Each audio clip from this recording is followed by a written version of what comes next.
saya dah dapat satu ikan. Orang panggil ni ikan tarpon lah. Ataupun bahasa Melayu dia orang panggil ikan bulan. Jadi bila hampa dapat ikan ni, hampa nak tapau hidup-hidup, hampa kena ada satu grid, fish grid ni geng. Jadi untuk fish grid ni dia akan bagi satu bag. Okey, nampak tak? Dia ada bagi pelampung. Dia punya tali ni tali besi ya geng. Tali besi, ada dawai. Dia coated sekali dengan plastik. Kemudian kat sini apa tengok ada gari. 1, 2, 3, 4, 5. Ada 5 gari kat sini. Jadi jom aku tunjuk cara hampa nak pasang.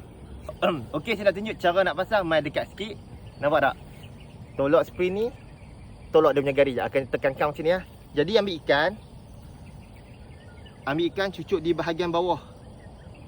Apa cucuk tembus telok kat mulut. Jadi macam ni. Jadi dia akan nampak macam ni ya.